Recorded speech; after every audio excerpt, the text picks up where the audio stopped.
जय Hind. Advance agriculture देख रहे सभी दर्शकों का स्वागत है। आज की वीडियो में आपको बताएंगे कपास की फसल में पूरे जीवन चक्र में कितने प्रकार के कीट आते हैं, उन्हें हम कैसे समय रहते नियंत्रण कर सकते हैं। तो आज का जो हमारा टॉपिक है जिसमें आपको बताएंगे कपास की फसल पर इंसेक्ट कीटों को नियंत्रण करने का फुल शेड्यूल, यानी किस स्टेज पर किस अवस्था पर कौन से कीट आते हैं और कैसे हम उन्हें नियंत्रण कर सकते हैं। तो यह वीडियो आपके लिए काफ़ी इन्फॉर्मेटिव साबित है। यह जानकारी आपको प्रैक्टिकली जानकारी दी जा रही है। तो आइए जानते, सबसे पहले तो ये जानते हैं कि हमारी कपास की फसल पर एक्चुअली पर कितने प्रकार के कीट आते हैं, फिर बताएंगे उन्हें हम शेड्यूल वाइज कि कैसे आप उन्हें नियंत्रण कर सकते हैं, कौन कौन से इंसेक्ट का अटैक होता है, उनके नाम। तो सबसे ज़्यादा हरा मच्छर, सफ़ेद मक्खी, माहू जिसे हम चैंपा भी बोलते हैं, तेला, मिलीबग, थ्रिप्स। इसके अलावा कपास का लाल बग कीट, धूसर बग, कपास का गुलाबी कीट जिसे हम पिंक वर्म के नाम से जानते हैं, जो काफ़ी ज़्यादा हमारी फसल को नुकसान पहुंचाते हैं, अमेरिकन कपास की सुंडी। इसके अलावा चितकबरी इल्ली सुंडी और तंबाकू की सुंडी इल्ली काफ़ी ज़्यादा परेशान करती है। आइए आपको हम शेड्यूल वाइज बताते हैं कि किस स्टेज पर कितने पीरियड्स डेज के बाद आपको कौन सी दवाई का छिड़काव करना चाहिए, जिससे आप समय रहते आसानी से कीटों को नियंत्रण कर पाएँ। तो कौन कौन सा जो स्प्रे है और आपको जानकारी प्रति एकड़ की दर से दी जा रही है। आपको स्प्रे पत्तों पर स्प्रे करना है। यदि आप पंप की सहायता से स्प्रे करते हैं, जो सामान्य पंप होते हैं, तो आपको एक एकड़ में लगभग 120 से 150 लीटर पानी की आवश्यकता पड़ती है।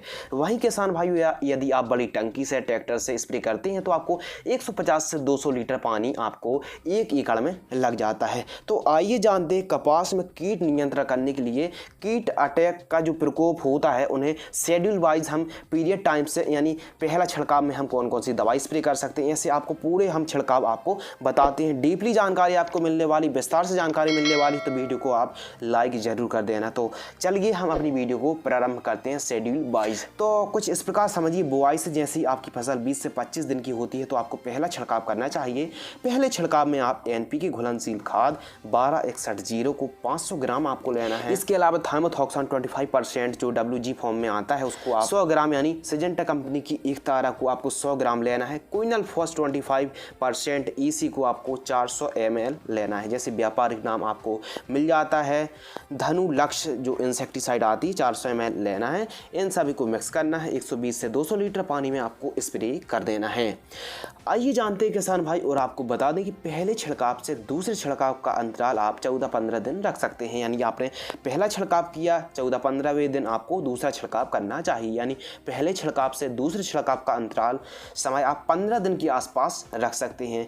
आइए जानते हैं दूसरा छिड़काव। तो ऐसी कंडीशन में हमारी फसल पर व्हाइट फ्लाई, एफिड जैसे तेला और भी अन्य कीटों का प्रकोप देखने के लिए मिलता है, स्पेशल थ्रिप्स का, हरा पौध का फुद का। तो ऐसी कंडीशन में बुआई से जैसे ही आपकी फसल 40 से 42 दिन की होती है तो आपको क्या करना है, कॉन्फिडोर सुपर आता है, आपको 50 ml लेना है। और प्रोफेनोफॉस 40% प्लस सापर मैथ्रिन 4% EC जो व्यापारिक नाम नागार्जुन का प्रोफेक्स सुपर आता है 300 ml लेना है। और आपको बायोबीटा लिक्विड लेना है 200 ml। इनको मिक्स करना है। बायोबीटा लिक्विड आप लेंगे तो आपकी फसल ठीक तरीके से ग्रोथ होगी। इन सभी को मिक्स करके आपको 150 से 200 लीटर पानी में छिड़काव कर देना है। किसान भाइयों, आपको मैं उम्मीद करता हूं, आशा करता हूं कि जो मैं आपको बता रहा हूं आपके ज़रूर समझ में आ रहा होगा। आइए जानते हैं तीसरा छिड़काव। कपास की फसल जैसे ही हमारी बुआई से 55 से 56 दिन की होती है, हमको तीसरा छिड़काव करना चाहिए। तीसरे छिड़काव में हम एक टॉनिक ले लेते हैं, फेंटाक प्लस, जिसमें अमीनो एसिड और विटामिन का कॉम्बिनेशन है। फेंटाक प्लस को हमको लेना है 150 ml। इसके अलावा UPL कंपनी का एटाब्रोन आता है इंसेक्टिसाइड, उसको हमको 400 ml लेना है। इसके अलावा सिजेंटा कंपनी की कराटे आती है, उसको 300 ml लेना है। और सफ़ेद मक्खी यानी वाइट फ्लाई के लिए आप एक सस्ता सा पाउच ले सकते हैं जो आता है, मतलब एसिटामिप्रिड ले सकते हैं 20%। जैसे धनप्रीत आता है, उसको आप 60 से 80 ग्राम आपको एक एकड़ में इन सभी को मिक्स करना है और छिड़काव कर देना है। पत्तों पर ध्यान रखना है, 1 से 2 घंटे तक बरसात नहीं होना चाहिए। और बेस्ट होगा कि आप सिलिकॉन यदि चिप को मिला रहे हैं तो और भी अच्छे रिजल्ट मिलेंगे। और बरसात में आप सिलिकॉन चिप को मिलाकर ही छिड़काव करें, ये अच्छी बात है। आइए किसान भाइयों, बात करते चौथे छिड़काव में, यानी बुआई से जैसे ही आपकी फसल कपास की 70 से 72 दिन की होती है, आपको चौथा छिड़काव करना चाहिए। फोर्थ छिड़काव में आपको NPK 11037 लेना है, जो घुलनशील खाद आती है जिसमें जिंक है, बोरॉन है, मैग्नीशियम है, नाइट्रोजन है और पोटेशियम की एक मात्रा है, उसको आपको 1 किलोग्राम आपको लेना है 1 एकड़ में। इसके अलावा सोमिटोमो का डेनिटोल कीटनाशक आता है जिसको 400 ml लेना है, क्योंकि जब आपकी फसल 70-72 दिन की है तो बड़ी मात्रा में, बहुत ही ज़्यादा मात्रा पर गुलाबी सुंडी यानी पिंक वर्म का प्रकोप देखने के लिए मिलता है बड़ी मात्रा में। मतलब यह एक ऐसी मतलब स्टेज होती है 70 से 72 दिन की जब आपकी फसल होती है, तो ऐसी स्टेज होती है कि इसमें कई प्रकार के कीट आते हैं, तो उसको कंट्रोल करने के लिए आप NPK घुलनशील खाद को 1 किलोग्राम, सोमिटोमो को डेनिटोल कीटनाशक आती 400 ml लेना है और UPL कंपनी का उलाला इंसेक्टिसाइड आता है, आपको 50 ग्राम लेना है। इन सभी को मिक्स करना है और 150 से 200 लीटर पानी में प्रति एकड़ की दर से छिड़काव कर देना है। ध्यान रखना है, ध्यान से सुनना है, आपको सिलिकॉन चिप को मिलाकर ही छिड़काव करना है यदि आपको अच्छे रिजल्ट और लंबे दिनों तक रिजल्ट चाहिए हैं तो। ध्यान रखना, जो मैंने आपको पूरा शेड्यूल बता रहा हूँ, क्योंकि यदि आपको ये भी बताऊंगा कि किस स्टेज पर कौन से कीट आते हैं, मेरे को अच्छे से पता है कि किस स्टेज पर कौन से कीट आते हैं, उसके अनुसार ही हम आपको दवाइयाँ बता रहे हैं।